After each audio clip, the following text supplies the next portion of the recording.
What are you doing in your space in terms of dealing with this particular challenge of unemployment? I believe that young people need to learn how to be creative, number one, but creativity leads to entrepreneurship.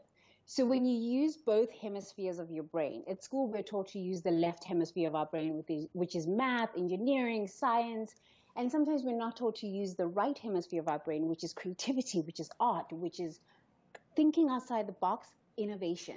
So as young people, once we can learn to see problems and be the solution to the problems in our communities, we have entrepreneurship. So now we're no longer all fighting for the same job. We now can become solution providers to the problems that we face as the young generation of Africa. Right. But of course, the challenge has always been that young people have complained that we want to turn everybody into an entrepreneur. Do you feel that those concerns hold any water? No, there is more than enough. There is more than enough. Look, I was a stock market trader, and then I realized from stock market trading that people were struggling with financial wellness, were struggling with financial literacy. I was able to take the information that I learned from a job on Wall Street and then be able to serve a subsect, a community of young people, young entrepreneurs who were struggling in their own finances and therefore struggle in managing their finances as businesses. So you can take whatever you learn anywhere and become an entrepreneur and serve a subsect or a niche in the community that you serve. So not necessarily at all. Right. And the argument has always been that when you talk finances, it's always strange, it's always difficult, it's always tough.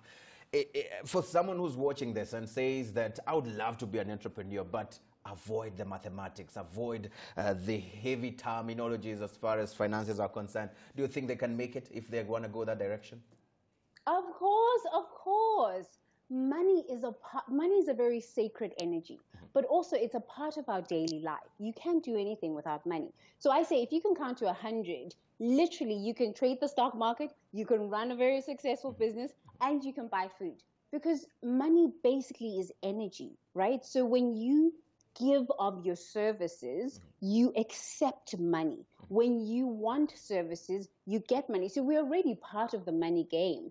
The math and the terminology and the jargon is just, it meant to confuse you a little bit. But firstly, you need to be confident within yourself. I can do this.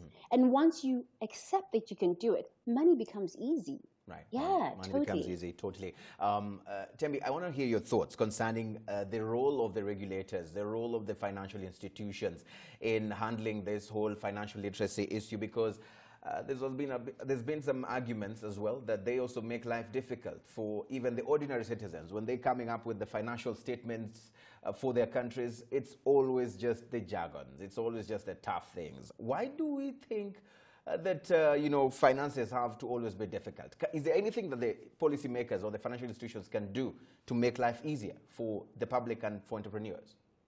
Yeah, so here's the thing. I think sometimes even the policymakers don't even understand what they're talking about, right? Because we're all using these big words and we really don't even understand. So sometimes in our personal finances, as people who work in the financial markets, we are a mess. We're a hot mess. So here's what we can do. Firstly, as policymakers, as people who are in the financial services industry, just speak in simple terms. Money is money. Money is emotionally based. Money is a part of our daily life. Just make it simple. We don't need to talk about use all of this jargon. Just make it simple. Then you understand, and then I understand, and I feel confident to come into your bank and have a conversation without losing my self-esteem. Make it simple. Make it simple. Talk to me a bit about what you're doing in your own spaces today to actually change the status quo.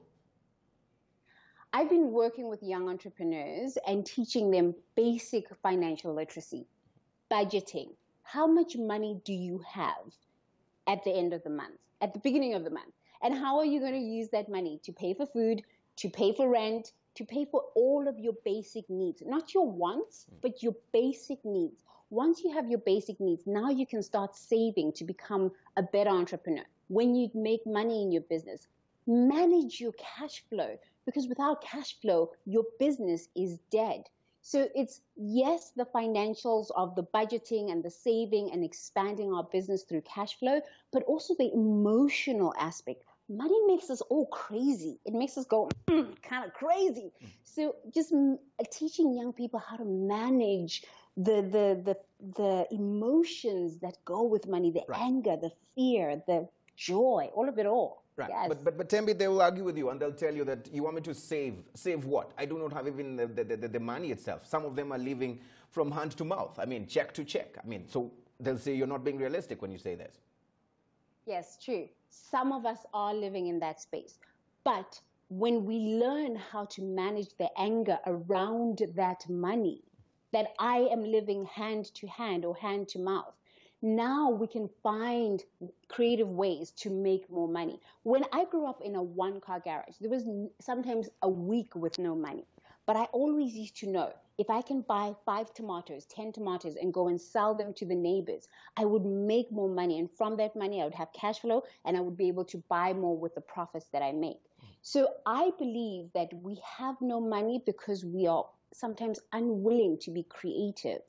And we're always afraid of, what is somebody going to think if I'm selling tomatoes? I sold tomatoes. I sold onions, spinach, everything growing up so that I could make extra money. So it's more of a mindset issue than really a finance issue. Right. Thank you so much.